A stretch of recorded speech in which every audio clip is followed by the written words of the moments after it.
Hello बच्चों, projectile motion को आगे कंटिन्यू करते हैं। कल अपन ने इसके अंदर एक तल से तल वाली प्रोजेक्टाइल थी वो ख़त्म कर ली। इसको आगे अब कंटिन्यू करते हैं, ठीक है। अब अपन कुछ ऐसे टॉपिक पढ़ने जा रहे हैं जिनके ऊपर डायरेक्ट क्वेश्चन पूछे जाते हैं आईआईटीज में। तो आप हेडिंग डाल लीजिए, समान ऊंचाई पर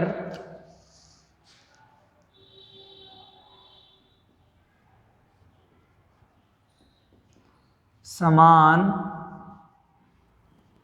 ऊंचाई पर समय T1 व T2 से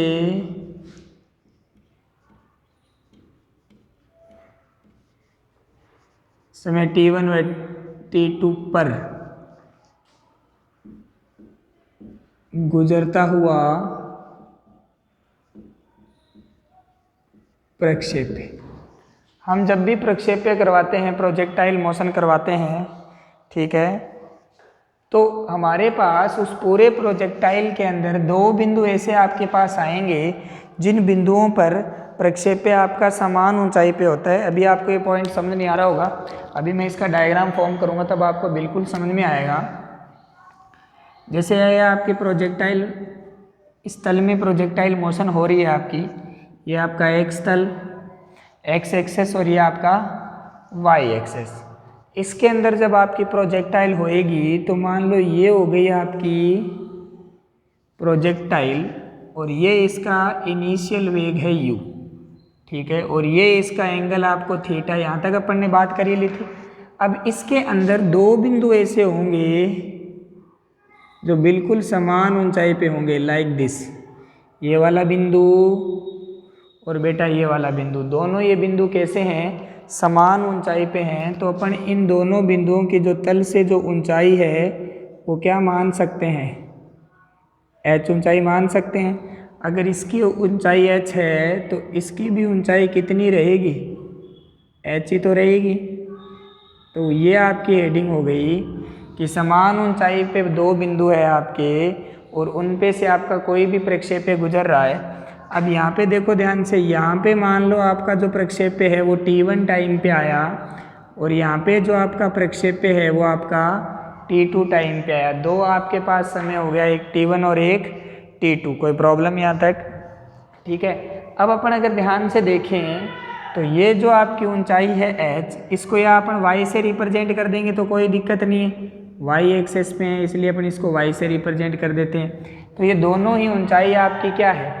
समान है, ठीक है। अब इसकी जब अपन बात करेंगे कि आपके पास एक ऐसा प्रक्षेप्य है जो T1 और T2 समय पर समान ऊंचाई y से गुजर रहा है, ठीक है।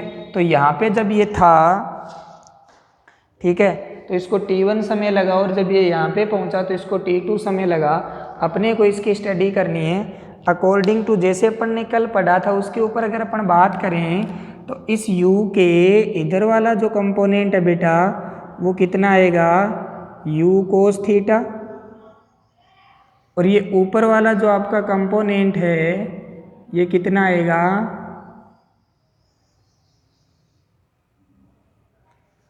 u sine theta. ये आपके दो कंपोनेंट हो गए, u कोस थीटा और u साइन थीटा। अब हमें पता है कि जब ये अपन y अलोंग के अगर स्टडी करेंगे तो y एक्सेस में क्या है? एक्सेलरेशन है। तो अपन यही तो फॉर्मूला लगाएंगे, s equals to ut plus half a t square. कोई प्रॉब्लम यहाँ तक? अगर अपन बात करें तो y एक्सेस में दोनों टाइम के लिए वेग तो क्या है? u साइन थीटा ही है, ठीक है। लेकिन जब ये y एक्स डायरेक्शन में इतने कितनी डिस्टेंस ट्रेवल करी y, तो यहाँ पे क्या लिखेंगे? y equals to u y t. U y कितना है? u sine theta into t minus half g t square. ये आपकी पहली समीकरण आ गई। कोई दिक्कत यहाँ तक? जब अपन किस बिंदु के लिए बात कर रहे हैं, इस बिंदु को नाम दे देंगे A और इस बिंदु को नाम दे देंगे B। तो अपन यहाँ पे लिख सकते हैं कि 4 पॉइंट ए बिंदु के लिए जब अपन बात कर रहे हैं तो अपन यहाँ से ये समीकरण आ गई और इसको समीकरण नंबर अपन ने कितना दे दिया, एक। बहुत ही आसान है। हम जानते हैं अकॉर्डिंग टू जो आपकी मोशन की जो इक्वेशंस होती है s equals to u t plus half a t square, ठीक है। उसमें देखो अगर ए पॉइंट की तरफ बात करेंगे तो y डायरेक्शन के अलोंग इसकी जो वेलोसिटी है वो तो initial velocity u sine theta है, ठीक है। एक्सेलरेशन माइनस जी और टी स्क्वायर, कोई प्रॉब्लम यहाँ तक। अगर अपन अब t1 समय के लिए बात कर रहे हैं तो जो a बिंदु पर पहुंचा है तब इसने कितना समय लिया है, t1। तो यहाँ पे अपन ने क्या मान लिया, t1, और यहाँ पे भी अपन ने क्या मान लिया, t1। कोई प्रॉब्लम बेटा जी यहाँ तक। अगर अपन नेक्स्ट बात करें किसके लिए, पॉइंट B के लिए, तो पॉइंट B के लिए अपन क्या लिखेंगे, for point B same to same वही बात आपकी रहेगी। जब आप पॉइंट B पे जा रहे हो तब आपने कितनी डिस्टेंस ट्रेवल कर ली, y equals to u sine theta into T2 minus half g T2 square. कोई प्रॉब्लम बेटा यहाँ तक। ये आपकी इक्वेशन नंबर 2। बहुत ही सीधी सीधी इक्वेशंस हैं, कोई डाउट वाली बात ही नहीं है, सीधी सीधी बातें हैं, ठीक है। तो u equals to u sine theta, ठीक है। ये आपकी सेकंड इक्वेशन हो गई। अगर अपन अब आगे बात करेंगे, ठीक है, तो आगे बात करने के लिए अपन यहाँ से क्या निकाल सकते हैं कि इक्वेशन एक ये भी y के इक्वल है और ये भी y के इक्वल है। तो ये अगर दोनों y के इक्वल है तो ये दोनों भी एक दूसरे के बराबर होगी।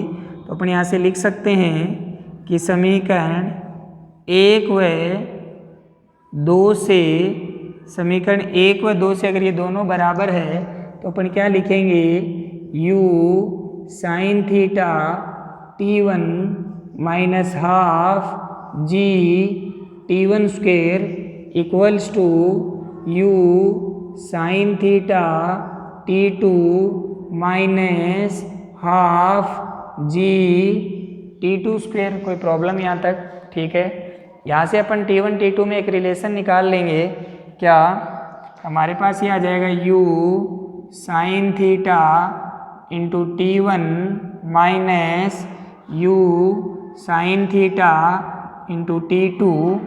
इसको इधर ले जाओ, इसको इधर ले आओ, तो अपन क्या लिख सकते हैं, 1/2 g T1 square minus 1/2 g T2 square. इसमें से अपन क्या कॉमन ले लेंगे, u sine theta T1 minus T2 equals to 1/2 g T1 square minus T2 square. ये किसका फॉर्मूला है, a square minus b square. तो इसको क्या लिख सकते हैं, u sine theta T1 minus T2 equal to 1/2 g T1 minus T2 और यहाँ से T1 प्लस T2। कोई प्रॉब्लम यहाँ तक बेटा। T1 माइनस T2 से आपका T1 माइनस T2 क्या हो गया, कैंसिल हो गया। तो यहाँ से आपके पास एक रिलेशन आ गया, u sine theta equals to 1/2 या g/2 T1 प्लस T2। तो ये हमारा एक रिलेशन आ गया जो हमें चाहिए था, u साइन थीटा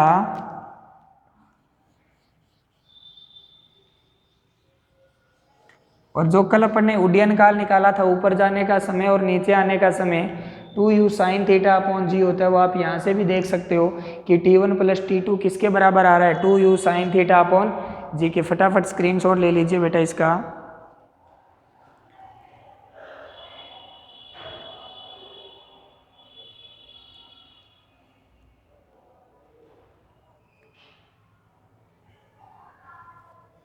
ठीक है, स्क्रीनशॉट आपने ले लिया होगा। तो ये आपके पास क्या गया, u साइन थीटा जी T1 प्लस T2। एक समीकरण तो आपके पास ये आ गई, ठीक है। इसको समीकरण नंबर अपन दे देते हैं 3, 2 पहले दे दिए। तो ये आपकी समीकरण नंबर क्या हो गई, 3। अब समीकरण नंबर 1, 3 का मान किसी भी समीकरण में आप रख दीजिए, 1 में रख दो, 2 में रख दो, कहीं भी रख दीजिए। तो अगर अपन समीकरण 3 का मान है किसी भी समीकरण में रखते हैं, ठीक है, जैसे अपन यहाँ रख देते हैं, क्या लिखेंगे, समीकरण 3 का मान समीकरण 2 में रखने पर, जैसे आप ये मान रखेंगे तो u साइन थीटा की जगह क्या रख दोगे, g/2 t1 प्लस t2, और यहाँ पे क्या आ जाएगा आपका t1 minus half g t1 square. तो यहाँ से आप क्या लिख सकते हो, g/2 t1 square plus g/2 t1 t2 minus g/2 t1 square. हमें दिख रहा है ये भी g1/2 t1 स्क्वायर है और ये भी g1/2 t1 स्क्वायर है, तो g1/2 अपॉन t1 स्क्वायर से g1/2 t1 स्क्वायर आपका क्या हो जाएगा बेटा, कैंसिल हो जाएगा। और यहाँ से अपन इसकी वैल्यू अगर निकालना चाहें तो जो आपकी वैल्यू है वो क्या आ जाएगी, y equals to g/2 t1 t2। तो यहाँ से t1 t2 का जो मान आपके पास आ जाएगा वो क्या आ जाएगा, 2y/g। तो ये आपकी दूसरी समीकरण हो गई। तो हमारे पास एक ऐसी द्विघात समीकरण अपन लिख सकते हैं जिसके मूलों का योग यहाँ से अगर निकालना चाहें तो t1 प्लस t2 क्या आ जाएगा, 2u साइन थीटा अपॉन में g। ठीक है, तो एक ऐसी द्विघात समीकरण अपन कोई भी एक द्विघात समीकरण लिखते हैं जिसके मूल अल्फा और बीटा होते हैं, तो उसको अपन कैसे लिखते हैं वो उससे लिखने की कोशिश करेंगे। ठीक है, देखो ध्यान से। अब यहाँ से आप एक से t1 का मान उठा के दूसरे में रख दीजिए। ठीक है, और t1 के अंदर आपकी द्विघात समीकरण बनेगी, वहाँ से t1 का मान आ जाएगा। और इसी टाइप से जब वो t1 का मान आ जाएगा तो वापिस रखना दो, किसका मान आ जाएगा, t2 का। ठीक है, तो अपन इसको सोल्व कर लेंगे बेटा। यह आपका एक और इम्पॉर्टेंट पॉइंट था जो हमारा ख़त्म हो गया। ठीक है, इसको अगर लिखना चाहिए, जैसे आपको पता है आपके पास कोई भी द्विघात समीकरण होती है, द्विघात समीकरण अपन कैसे लिखते हैं। ठीक है,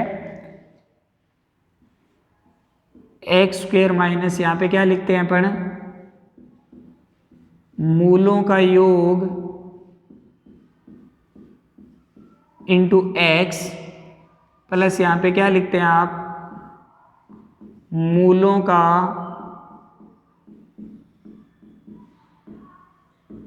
गुणनफल इक्वल टू 0। हमारे पास किसके मूल निकाल रहे हैं अपन, टाइम के। तो इसका मतलब ये द्विघात समीकरण किस में है, टाइम में। तो यहाँ पे क्या लिखेंगे, टी स्क्वायर, मूल कितने हैं इसके, 2। तो 2 मूल कौन कौन से, t1 प्लस t2, और उनका योग क्या है, 2u sine theta upon g into T plus मूलों का गुणनफल आपका कितना है, 2y/g इक्वल्स टू 0। ठीक है, तो यहाँ से अपन क्या लिख देंगे, कोई भी जो आपकी द्विघात समीकरण है उसको अपन सोल्व कर सकते हैं। और यहाँ से अपन t1 t2 के मान, अब इसको जब सोल्व करेंगे कौन सी विधि से, श्रीधराचार्य मेथड से जब अपन इसको सोल्व करने के लिए जाएंगे तो आपकी श्रीधराचार्य विधि से जब आप इसको सोल्व करोगे तो आपके t1 t2 के आपके पास कितने मान आ जाएंगे, 2 मान आ जाएंगे। और वो दोनों मान ही आपका एक t1 हो जाएगा और दूसरा क्या हो जाएगा, t2। कोई प्रॉब्लम बेटा यहाँ तक, जैसे अपन इसको अगर सोल्व करने की कोशिश करेंगे तो ध्यान से देखना ज़रा। ठीक है, जैसे कोई भी द्विघात समीकरण होती है उसमें अपन अगर मूल लिखते हैं तो अपन क्या लिखते हैं, द्विघात समीकरण के according -b plus minus b square minus 4ac upon में 2a। तो यहाँ पे a का काम कौन कर रहा है इस समीकरण में, a कितना है, 1 है। आपका b कितना है, b अपन देखेंगे तो हमारा b क्या आ रहा है, -2u sine theta upon g, और जो आपका c है वो क्या है, 2y/g है या नहीं है। तो ये मान अगर आप इसके अंदर रख दोगे तो आपके जो फाइनल आंसर है वो आ जाएगा। तो आप घर पे इसका कैलकुलेशन कर लेना। यहाँ से t1 t2 के 2 मान आएंगे जो हमें चाहिए थे, वही हमें निकालना था, तो अपन इसको सोल्व कर सकते हैं इजीली। ओके बेटा, आगे बढ़ते हैं नेक्स्ट टॉपिक की तरफ। ये आपको समझ आया होगा बहुत अच्छे से। तो ये भी IIT में पूछा जाता है कि जब भी कोई प्रक्षेपक इन्हीं 2 बिंदुओं से गुजरता है ठीक है, जो ऐसे बिंदु जो दोनों समान ऊंचाई पर हों तो उनके लिए समय कैसे निकालेंगे, तो उनके लिए मैंने समय निकालने की आपको मेथड बता दिया। कोई प्रॉब्लम यहाँ तक बेटा? ठीक है, अब अगर अपन नेक्स्ट हेडिंग की बात करें, एक प्रक्षेप्य के सापेक्ष किसी दूसरे प्रक्षेप्य की गति। जैसे एक प्रक्षेप्य आपका हो रहा है, एक प्रक्षेप्य के सापेक्ष किसी दूसरे प्रक्षेप्य, ये भी बहुत बार पूछा जाता है, एक प्रक्षेप्य के सापेक्ष किसी दूसरे प्रक्षेप्य की गति। एक प्रक्षेप्य के सापेक्ष किसी दूसरे प्रक्षेप्य की गति, तो उसको अपन बहुत केयरफुली सुनेंगे वापस से। जैसे आपका दो प्रक्षेप्य आपको देखा, नाम से ही पता चल रहा है कि अगर किसी सापेक्ष बात आ गई, इसका मतलब आप दो की स्टडी करोगे। ठीक है, एक के सापेक्ष ही तो दूसरे को देखेंगे अपन, तो किसी भी आपको एक प्रक्षेप्य देगा और उसके सापेक्ष आपको किसी दूसरे प्रक्षेप्य के बारे में बताना है, तो अपन ध्यान से देखना है इसके डायग्राम को, आपको डायग्राम से ही समझ आ जाएगा। ठीक है, जैसे आपने पहला प्रक्षेप्य ये करवाया, ठीक है, इसका जो इनिशियल वेग है वो आपने माना u1 और इसके लिए जो आपने एंगल माना वो आपने माना θ1। ठीक है बेटा, अब इसी के साथ आपने एक सेकंड प्रक्षेप्य भी करवाया।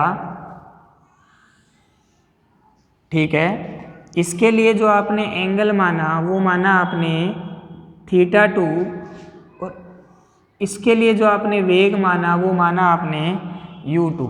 तो आपको इस ऊपर वाले प्रक्षेप्य के सापेक्ष नीचे वाले प्रक्षेप्य के बारे में स्टडी करनी है।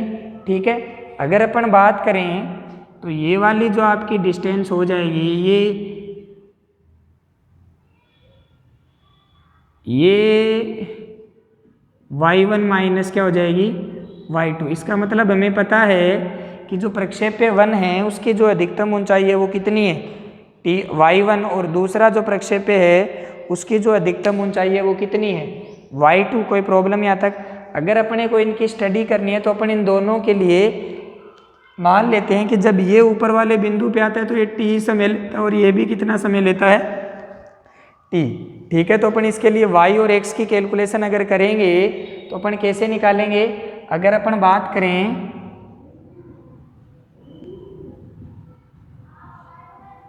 प्रक्षेप्य 1 की बात करते हैं बेटा, किसकी बात करते हैं? प्रक्षेप्य 1 की। तो प्रक्षेप्य 1 के लिए आपका प्रारंभिक वेग क्या है u1, एंगल कितना है θ1। तो अगर अपन क्षैतिज समीकरण लिखेंगे तो x बराबर क्या लिखेंगे u1 cos θ1 इंटू t। किसी भी समय t के लिए बात कर रहे हैं, दोनों के लिए ध्यान से सुन लेना, किसी भी समय t के लिए बात कर रहे हैं तो प्रक्षेप्य 1 को देखो केवल और केवल आप, थीटा कितना है θ1, प्रारंभिक वेग कितना है u1। ठीक है, तो आपकी क्षैतिज दिशा तो ये हो गई, x बराबर u1 cos θ1 इंटू t। जैसे अगर आपको ऐसे समझ नहीं आता तो ऐसे तो लिख ही सकते हैं ना। चाल बराबर क्या होता है दूरी बटा समय, तो पहले के लिए चाल कितनी है u cos θ1, दूरी कितनी तय करी x, टाइम कितना लिया t। तो यहाँ से आपका x1 का मान अगर आप निकालेंगे तो u1 cos θ into t1, t ले लो इसको समान, x1 बराबर u cos θ, u1 cos θ1 into t1। कोई प्रॉब्लम यहाँ तक बेटा? अगर अपन बात करें अब इसी के y कंपोनेंट की तो अपन क्या लिखते हैं, y कंपोनेंट के लिए कौन सी समीकरण की बात करेंगे? गति की समीकरण। और गति की समीकरण कैसे लिखी जाती है?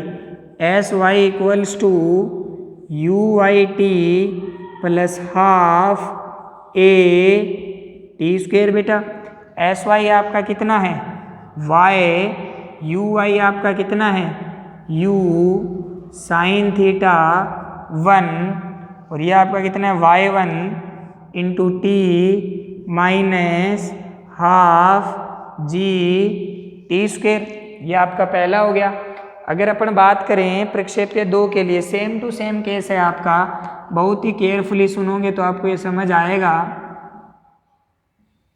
प्रक्षेप्य 2 की बात करें बेटा, तो प्रक्षेप्य 2 में अपन क्या करेंगे, सेम टू सेम केस, कितनी डिस्टेंस ट्रेवल किया होगा x2, तो अपन क्या लिख देंगे x2 equals to u2 cos theta 2 into t, ठीक है। और y2 की अगर बात करेंगे तो सेम फॉर्मूले के अंदर वैल्यू रखनी है, u2 sine theta 2 into t minus half g T square. ये आपकी प्रक्षेप्य क्या हो गई, सेकंड हो गई। कौन सी हो गई, सेकंड, ठीक है। अगर अपन, आपने कोई भी दो बिंदु ले लिए यहाँ पे, ठीक है, तो अपन जैसे आपने कोई भी दो बिंदु मेंशन कर रखे हैं, तो बिंदु B के सापेक्ष बिंदु, अगर बिंदु B के सापेक्ष बिंदु A की स्थिति को आपको लिखना है, बिंदु B के सापेक्ष बिंदु A की स्थिति, बिंदु या बिंदु A के सापेक्ष बिंदु B की स्थिति, तो अपन क्या लिख देंगे, बिंदु A के सापेक्ष बिंदु B की स्थिति बिंदु A के सापेक्ष। और जब भी आपको दो बिंदुओं के सापेक्षिता की बात अगर आप करते हो, अगर कोई बोले सर बिंदु B के सापेक्ष ना लेके हम बिंदु A के सापेक्ष लेंगे, तो A के सापेक्ष लिख दिया। और अगर कोई क्या करेगा, बिंदु B के सापेक्ष अगर बताना चाहता है तो B के सापेक्ष बता दो भाई, बिंदु B के सापेक्ष बिंदु A की स्थिति। आपकी इच्छा है वो तो माइनस करने में आप देख लेना। जैसे आप बिंदु B के सापेक्ष बात कर रहे हो बिंदु A की, तो हम किस में से, x1 में से x2 को माइनस कर देंगे।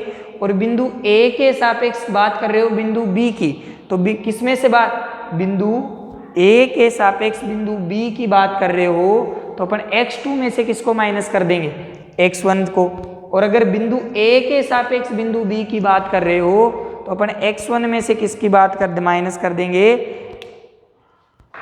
x2 को। ध्यान से देखना, बिंदु B के सापेक्ष बिंदु A की स्थिति अपने को ज्ञात करनी है, तो अपन अगर पहले x की बात करें तो x को अपन क्या लिख सकते हैं, x1 माइनस x2, सापेक्षिकता ऐसे ही तो लगती है, एक दूसरे के सापेक्ष x minus x1 minus x2। x1 की वैल्यू आपने निकाल रखी है कितनी, u1 cos theta 1 into t minus u2 cos theta 2 into T. और अगर अपन y की बात करेंगे तो y1 माइनस y2, y1 आपने निकाल रखा है u1 sign theta 1 into t minus half g t square. इसमें से क्या माइनस कर देंगे, minus u2 sine theta 2 into T, ये क्या हो जाएगा, प्लस का हो जाएगा हाफ जी टी स्क्वेयर। ये से ये कैंसिल आपका, तो यहाँ से आपकी जो y की वैल्यू है वो क्या आ जाएगी,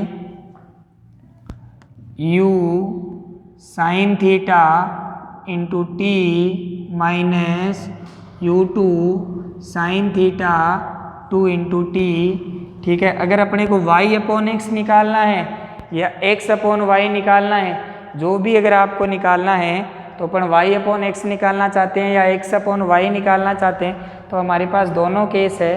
तो जैसे अगर अपन y अपॉन एक्स की बात करें तो हमारा क्या आ जाएगा, ठीक है, y कितना आया है आपका, u साइन थीटा 1 माइनस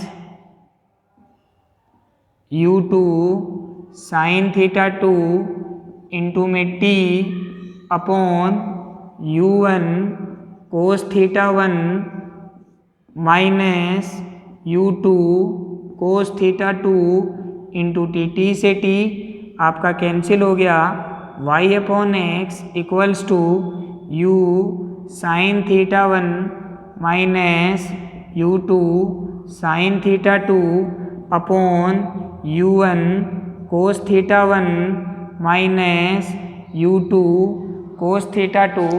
अब ये जो आपकी पूरी राशि है देख रहे हो जो आप, ये सारी फिक्स है, u1 फिक्स है, थीटा 1 फिक्स है, थीटा 2 फिक्स है, u2 फिक्स है, ठीक है। तो जब ये सारी वैल्यू आपकी फिक्स है, तो ये किसके बराबर आएगा, एक कांस्टेंट के बराबर आएगा। और इस कांस्टेंट को मैंने मान लिया बेटा के, क्या मान लिया, के। तो y upon x equals to k, तो y इक्वल्स टू आपका क्या हो गया, kx। और ये किसकी समीकरण होती है, आपकी सरल रेखा की। किसकी समीकरण होती है, सरल रेखा की। तो एक प्रक्षेप्य के सापेक्ष अगर अपने को दूसरे प्रक्षेप्य की गति देखनी है तो हमेशा कैसी आती है बेटा, सरल रेखा। क्या आती है, सरल रेखा। कोई प्रॉब्लम यहाँ तक, ठीक है। कोई अगर बिंदु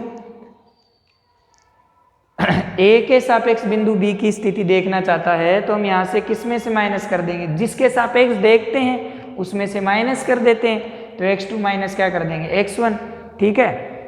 कोई प्रॉब्लम यहाँ तक किसी को, जैसे अपन किसके a के सापेक्ष देख रहे हैं तो इसमें a में से माइनस कर दिया, b के सापेक्ष देखते तो x2 में से माइनस कर दे, उसमें कोई कंफ्यूजन वाली बात नहीं है। अगर यहाँ माइनस करोगे तो यहाँ भी x2 माइनस x1 आएगा, यहाँ भी y2 माइनस y1 आएगा।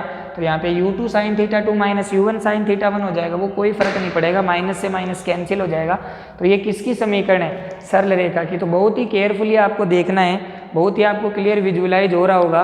तो एक प्रक्षेप्य के सापेक्ष जब अपन दूसरे प्रक्षेप्य की बात करते हैं, ठीक है, तो जैसे दो हवाई जहाज है, ठीक है, और उनके अंदर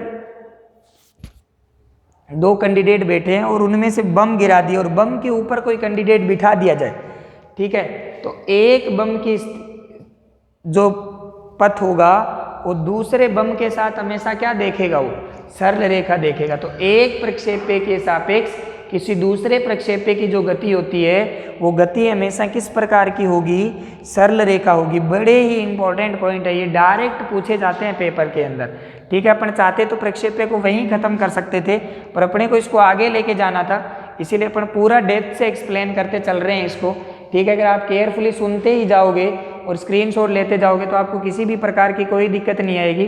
जैसे अपन ने दो प्रक्षेप्य की बात अपन कर रहे हैं, दो प्रक्षेप्य में अपन ने क्या देखा कि जो पहला प्रक्षेप्य है उसको अपन ने करवाया कितने एंगल पे, θ1 पे, प्रारंभिक वेग कितना दिया, u1।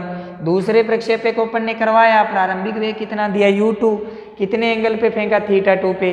प्रक्षेप्य एक की बात कर ली, कैसे, प्रक्षेप्य एक तल से तल वाला प्रक्षेप्य ही तो है, और अगर तल से तल वाला प्रक्षेप्य आपका है, ठीक है, अगर आपका तल से तल वाला आपका प्रक्षेप्य है तो आपको बहुत अच्छे से दिख रहा होगा कि जब भी तल से तल वाले प्रक्षेप्य की अपन बात करते हैं सर, तो जो आपका क्षैतिज एक्सेस होता है, क्षैतिज एक्सेस पे किसी भी प्रकार का कोई भी त्वरण नहीं होता। और अगर त्वरण नहीं है इसका मतलब क्या नहीं है, बल। और जब त्वरण नहीं होता तो हमारी कौन सी समीकरणें लगती है, चाल बराबर दूरी बटा समय, वेग बराबर विस्थापन बटा समय, तो मैंने लगा दी। अब अगर अपन y की बात करेंगे दोनों के लिए, तो ये अपन ने बेसिक फॉर्मूले लिखे, और y के अंदर गति की समीकरणें मैंने इंक्लूड करी। और ये मैंने बार बार आपको बताया है कि y के डायरेक्शन में गति की समीकरणें क्यों इंक्लूड कर रहे हैं, क्योंकि y डायरेक्शन में जो आपकी जो इक्वेशन, कौन सा एक्सेलरेशन आ रहा है, g, और अगर आपका g एक्सेलरेशन इंक्लूड हो रहा है तो आपको क्या करना पड़ेगा, गति की समीकरणों को इंक्लूड करना पड़ेगा, ठीक है। और अपन अगर गति की समीकरणों को इंक्लूड करेंगे तो मैंने सेकंड गति की समीकरणें लगवाई, दोनों को अपन किसी भी समय t के लिए स्टडी कर रहे थे, तो किसी प्रक्षेप्य की गति अन्य प्रक्षेप्य के सापेक्ष हमेशा क्या होगी, एक सरल रेखा होगी। कैसी होगी, सरल रेखा। कोई भी किसी भी बच्चे के इसमें कोई भी अगर किसी भी प्रकार का डाउट, वैसे डाउट रहना नहीं चाहिए, बिल्कुल आपका क्लियर हो गया होगा, ठीक है। तो ये आपका एक और पॉइंट था जो अपन ने खत्म किया। आई होप आपको समझ आ रहा होगा, ठीक है। ज़्यादा से ज़्यादा आप वीडियोज़ को प्यार दीजिए, ठीक है। जितना आप ज़्यादा प्यार दोगे उतना ही अपन बेस्ट कंटेंट आप तक पहुंचाने की कोशिश करेंगे, ठीक है। अगर किसी भी बच्चे ने प्रक्षेप्य पहले नहीं पढ़ा होगा और वो ध्यान से अगर इसको पढ़ लेगा तो भी उसके सारे कंसेप्ट क्लियर हो जाएंगे। एक भी कंसेप्ट में मिसमैच नहीं कर रहा, ठीक है।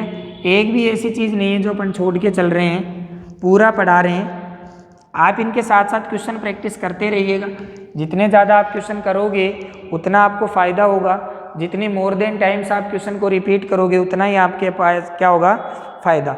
अब अगर अपन बात करें एक नेक्स्ट हेडिंग की,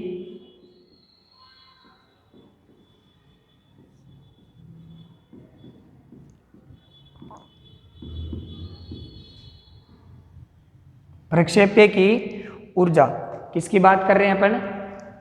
एनर्जी ऑफ प्रोजेक्टाइल। अगर अपन एनर्जी ऑफ प्रोजेक्टाइल की बात करते हैं तो अपन वापस से वही, इसके अंदर बिना डायग्राम के तो कोई बात ही नहीं है बेटा, ठीक है। तो अगर डायग्राम अगर अपन इसका मेंशन करें तो वही बात अपने को तो आता है प्रक्षेप्य का डायग्राम बनाना। ये लो सर बन गया। कितने वेग से फेंका होगा सर? u वेग से फेंका होगा सर। कितने एंगल पे फेंका होगा सर? थीटा एंगल पे फेंका होगा सर, ठीक है। इसके जो आपका x दिशा में जो आपका इसका वेग है वो सर कितना लिया होगा आपने? u कोस थीटा लिया होगा सर। और y दिशा में जो आपका वेग है वो आपने कितना लिया है? u साइन थीटा लिया है सर। कोई प्रॉब्लम यहाँ तक नहीं है। अगर अपन इसके आगे कंटिन्यू बात करें, ठीक है, तो जब अपन प्रक्षेप्य की ऊर्जा की उच्चतम बिंदु पे बात करते हैं, कौन से बिंदु पे बात करते हैं? उच्चतम बिंदु पर, ठीक है। हाईएस्ट पॉइंट पे अगर अपन बात करें प्रक्षेप्य की ऊर्जा की, कौन से पॉइंट पे? हाईएस्ट पॉइंट पे, उच्चतम बिंदु पर, ठीक है। तो उच्चतम बिंदु पे जब आपका प्रक्षेप्य होगा, बहुत ही केयरफुली सुनना है आपको, बहुत ही इंपॉर्टेंट पॉइंट डिस्कस होने जा रहा है। उच्चतम बिंदु पे जब आपका प्रक्षेप्य होगा, मतलब यहाँ, तो आपकी जो ऊंचाई होगी वो तो आपकी हो गई अधिकतम ऊंचाई। इस टाइम प्रक्षेप्य अपनी अधिकतम ऊंचाई पे है या नहीं है? दूसरी बात ध्यान से सुनना, अगर उच्चतम बिंदु पे आपका प्रक्षेप्य आपको सीन हो रहा है, ठीक है, तो प्रक्षेप्य ऊपर थोड़ी जाएगा, ऊपर तो जा ही नहीं रहा। जब इस बिंदु पे होगा तो प्रक्षेप्य कहाँ जा रहा होगा? इधर। और इधर कौन से वेग से जा रहा होगा? u कोस थीटा वेग से। कितने वेग से? u कोस थीटा वेग से। ऊपर नहीं जा रहा, क्योंकि ये प्रक्षेप्य ऊपर कहाँ जा रहा है? प्रक्षेप्य तो आगे जा, इससे ऊपर गया ही नहीं है प्रक्षेप्य। और अगर इससे ऊपर गया ही नहीं है, इसका मतलब इस पॉइंट पे जो आपका हाईएस्ट पॉइंट आपको दिखाई दे रहा है, इस पे आपका प्रक्षेप्य का ऊर्ध्वाधर वेग क्या हो जाएगा? 0। तो प्रक्षेप्य केवल और केवल कौन से वेग से गति कर रहा है? क्षैतिज वेग से। और अगर क्षैतिज वेग से प्रक्षेप्य गति कर रहा है तो क्षैतिज वेग कितना है? u cos theta. बहुत ही इंपॉर्टेंट बात है बेटा, ये वेरी वेरी इंपॉर्टेंट बात, ठीक है। अगर अपन बात करें गतिज ऊर्जा की, ठीक है, अपनी पहली हेडिंग कौन सी रहेगी? गतिज ऊर्जा। कहाँ पे? उच्चतम बिंदु पे।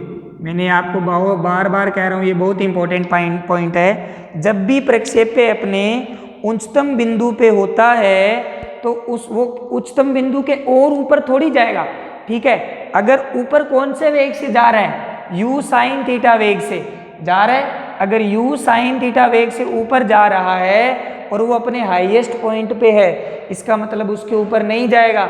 इसका मतलब इस पॉइंट पे आपका ऊर्ध्वाधर वेग क्या हो गया? 0। केवल और केवल प्रक्षेप्य के पास कौन सा वेग है? क्षैतिज वेग। और क्षैतिज वेग कितना है? u cos theta. तो ये आपकी एक इंपॉर्टेंट बात जो आपको समझ में आनी चाहिए, ठीक है। अब अपन गतिज ऊर्जा की बात करते हैं तो अपन बहुत बचपन से पढ़ते हुए आ रहे हैं, काइनेटिक एनर्जी का जो फॉर्मूला होता है वो होता है 1/2 m, अपन यहाँ पे लिख देते हैं u², ठीक है।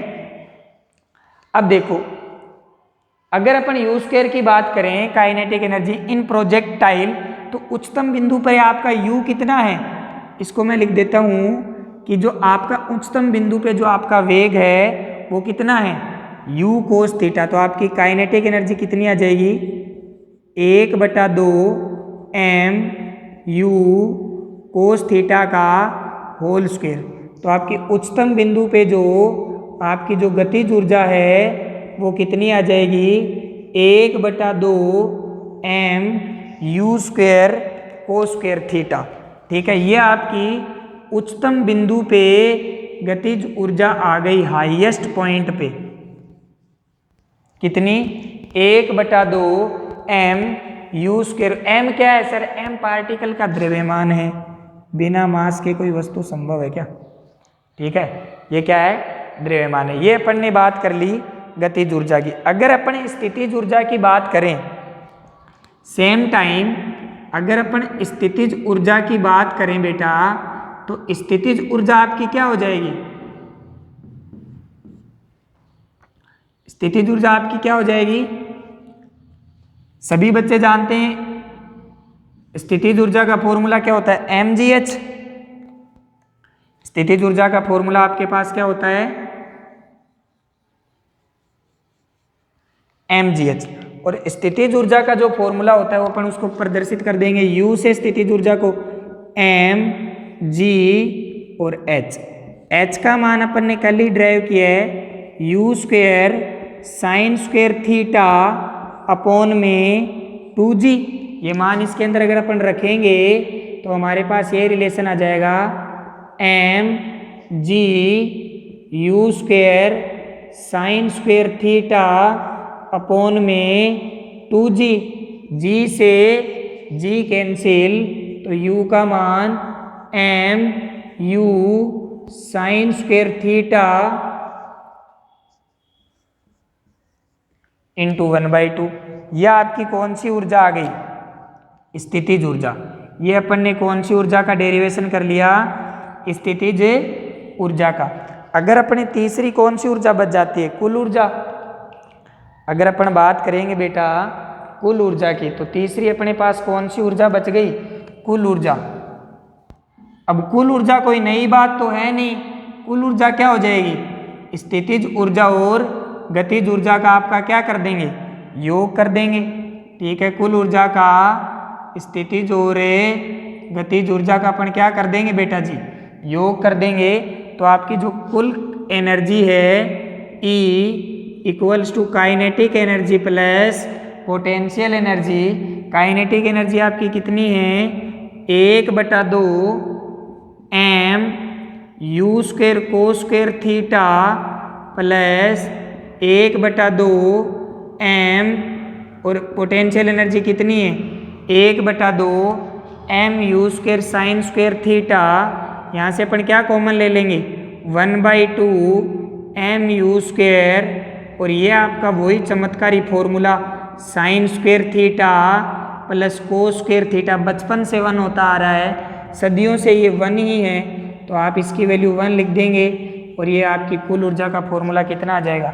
E equals to 1/2 m u square. तो ये हमारे पास किसी भी प्रक्षेप्य की ठीक है।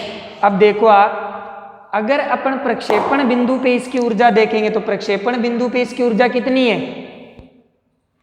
प्रक्षेपण बिंदु पे इसकी ऊर्जा कितनी थी? 1/2 mu स्क्वेयर ही है। ठीक है, और उच्चतम बिंदु पे इसकी ऊर्जा कितनी है? वो भी कितनी है? 1/2 mu स्क्वेयर है या नहीं है? तो इसका मतलब कौन सा नियम लागू हो रहा है? ऊर्जा संरक्षण का नियम लागू हो रहा है। Energy neither be created nor be destroyed. न तो ऊर्जा को अपन उत्पन्न कर सकते हैं और न ही डिस्ट्रॉय कर सकते हैं।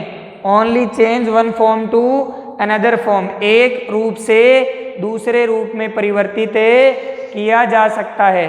ओके बेटा, तो हमने क्या किया, इसके अंदर जो समझने वाली जो बात थी वो ध्यान से समझना। किसी भी प्रक्षेप्य को जब यहाँ पे देखो इसकी ऊर्जा कितनी है? 1/2 mv स्क्वेयर तो है यार। प्रारंभ में कितने वेग से फेंका? u वेग से। द्रव्यमान कितने हैं? m। तो आपकी ऊर्जा कितनी है? 1/2 mu स्क्वेयर। और उच्चतम बिंदु पे भी आपकी ऊर्जा कितनी है? 1/2 mu स्क्वेयर। तो कौन सा नियम लागू हुआ रे? ऊर्जा संरक्षण का नियम लागू हुआ सर। ठीक है, अपन बात करें तो अपन जब बात करेंगे कि सर जब प्रक्षेप्य अपने अधिकतम उच्चतम बिंदु पे होता है तो उसके पास केवल और केवल क्षैतिज वेग होता है, ऊर्ध्वाधर वेग उसका 0 हो जाता है। अगर कोई भी प्रक्षेप्य है, जैसे मैं इस प्रक्षेप्य की बात करूं, ये प्रक्षेप्य यहाँ से लेके यहाँ आएगा तो उसका जो उच्चतम बिंदु है ये होगा। अगर इसके पास ऊर्ध्वाधर वेग और होता तो ये यहीं थोड़ी रह जाता, और ऊपर जाता यार। ठीक है, अब और ऊपर नहीं जा रहा, इसका मतलब इस बिंदु पे इसका ऊर्ध्वाधर वेग कितना हुआ होगा? 0। तो अब ये आगे जा रहा है और आगे कौन से वेग से जाता है? क्षैतिज वेग से। तो इसके पास केवल और केवल कौन सा वेग है? क्षैतिज वेग। तो उच्चतम बिंदु पे जो आपकी गतिज ऊर्जा होती है वो कितनी होती है? 1/2 mu square cos square theta. ठीक है, कोई प्रॉब्लम यहाँ तक? ये हमारी उच्चतम बिंदु पे गतिज ऊर्जा हो गई। अगर आपको बोल दे, ठीक है, कि उच्चतम बिंदु पे गतिज ऊर्जा उच्चतम बिंदु पे गतिज ऊर्जा और प्रारंभिक गतिज ऊर्जा में क्या रिलेशन है? तो प्रारंभिक गतिज ऊर्जा कितनी है? 1/2 mu²। कितनी है? 1/2 mu²। जैसे अपन बात करें ये कौन सी गतिज ऊर्जा है?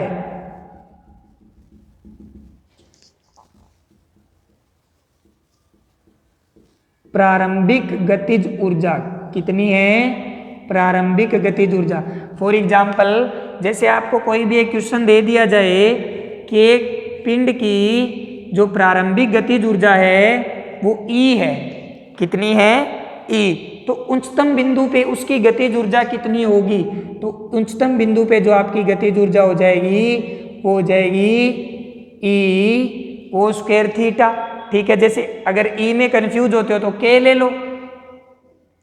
ये आपका क्वेश्चन पूछा जाता है बेटा आपसे कि कोई भी कण है आपके पास, उसकी जो प्रारंभिक गतिज ऊर्जा है वो K है, तो उच्चतम बिंदु पे उसकी गतिज ऊर्जा का मान बताइए। तो कितना हो जाएगा? K × cos²θ। और यहाँ से दिख भी रही है उच्चतम बिंदु पे जो आपकी गतिज ऊर्जा होती है वो प्रारंभिक गतिज ऊर्जा × cos²θ। वेरी इंपॉर्टेंट पॉइंट है बेटा, ये ध्यान रखना इसको जरा, ठीक है। तो ये आपका एक और जो पॉइंट अपन ने कवर करना था वो बहुत अच्छे से कवर किया। आपको कोई भी दिक्कत हो तो आप बता सकते हो, ठीक है। खूब सारा प्यार दीजिए आप इन वीडियोज़ को, ठीक है। मेरे हिसाब से बिल्कुल क्रिस्टल क्लियर आपको समझ में आ रहा होगा, आप हर एक पॉइंट समझ पा रहे होंगे, ठीक है। आपको बिल्कुल क्लियर विजुअलाइज हो रहा है, ठीक है। आपकी सारी बातें यहाँ पे अपन ने मेंशन कर दी, एक साथ समझा देता हूँ मैं आपको, ठीक है। तो आप ये ध्यान रखना कि प्रक्षेप्य में ऊर्जा संरक्षित ही रहती है और जो प्रारंभिक गतिज ऊर्जा होती है उच्चतम बिंदु पे उसकी कितनी गुना हो जाती है? cos²θ। कभी कभी आपको ऐसा देगा किसी भी प्रक्षेप्य को 45 डिग्री के कोण पे फेंका जाता है, उसकी प्रारंभिक गतिज ऊर्जा K है, तो उच्चतम बिंदु पे गतिज ऊर्जा कितनी हो जाएगी? तो उच्चतम बिंदु पे जब अपन गतिज ऊर्जा की बात करेंगे तो थीटा की जगह कितना रख देंगे? 45। तो cos 45 का मान 1/√2, उसका स्क्वायर हो जाएगा तो कितना रह जाएगा? K/2। तो ये आप अपने देख लेना बुक्स के अंदर, क्वेश्चन USS में मिल जाएंगे आपको, ठीक है। तो ये आपका एक और पॉइंट था जो इसी के साथ अपन ने तल से तल पे वो जितनी भी प्रक्षेप्य गति के बारे में जो आपसे चीज़ें पूछ सकता है वो सारी मैंने मेंशन करवाई आपको बेटा। Okay, thank you, all the best.